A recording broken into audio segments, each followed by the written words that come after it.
An auto repair shop can charge over $100 an hour for labor, bill thousands per vehicle, stay booked weeks in advance, and still fail to produce meaningful profit. In many cases, the owner earns less than a mid-level corporate manager. That feels impossible. If repairs feel expensive and demand never disappears, the business should be highly profitable. It isn't. The core tension is that auto repair looks like a high margin business from the outside, but operates on tight margins once labor, time, and risk are accounted for. What customers experience as expensive is often just enough to keep the doors open. Auto repair matters because it sits in a category people believe they understand. Cars break. Repairs are unavoidable. Prices feel high. That combination creates the illusion of pricing power. In reality, auto repair is not a scalable product business. It is a labor-constrained service business with high overhead and very little room for error. Revenue comes from two sources: labor and parts. Labor is billed by the hour, often called the door rate. In many U.S. markets, that rate runs from $90 to $150 an hour. Parts are sold at a markup over wholesale cost.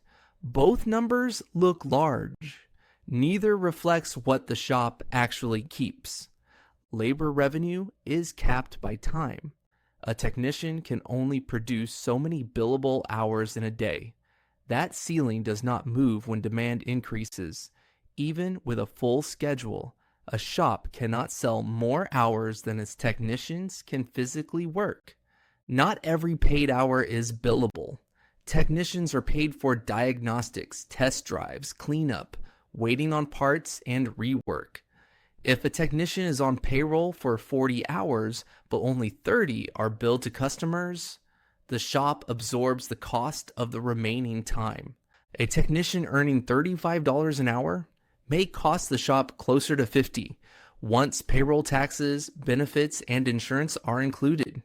If the shop bills $100 an hour, but captures only 70% efficiency, the true margin on labor shrinks quickly.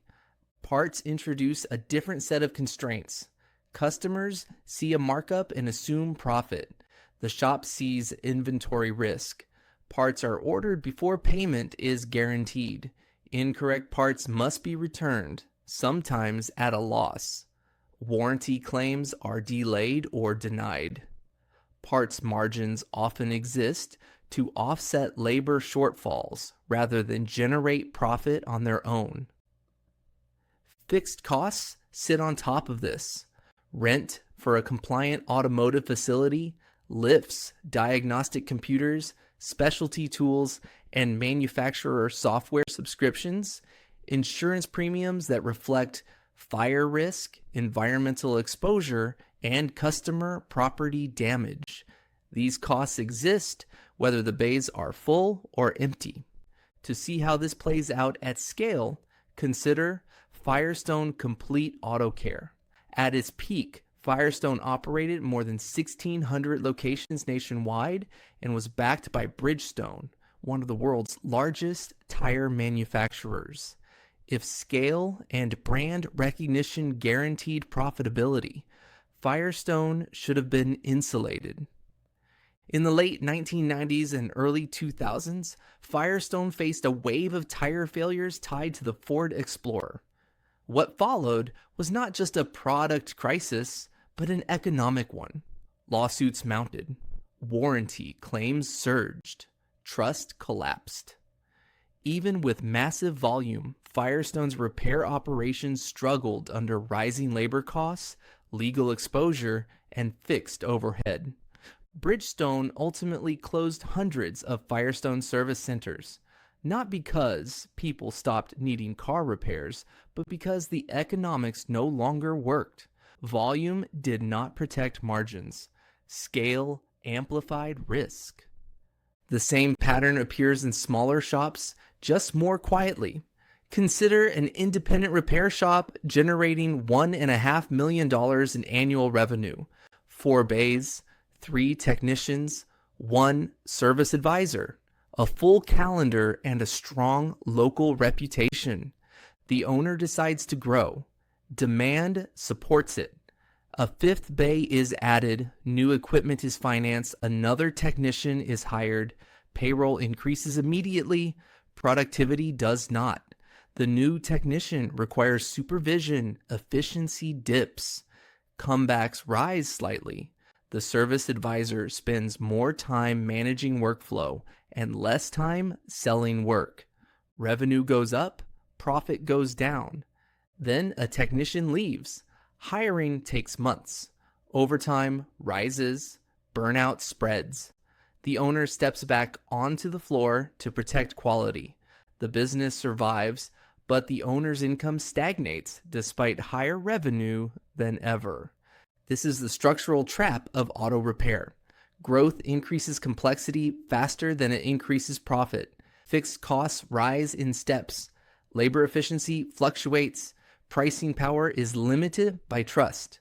One mistake can erase weeks of margin.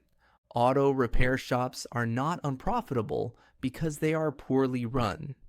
Many are disciplined, honest, and operationally sound. They are constrained by physics, labor markets, and customer psychology. Time cannot be scaled. Skilled labor cannot be automated. Customers resist price increases even as costs rise. The lesson extends beyond auto repair. Any business built on skilled labor and physical throughput can appear lucrative from the outside while delivering modest returns in practice. Customers anchor on visible prices. Owners manage invisible costs. A busy shop does not mean a profitable shop. A full parking lot does not signal strong margins. In auto repair, success is quieter than people expect.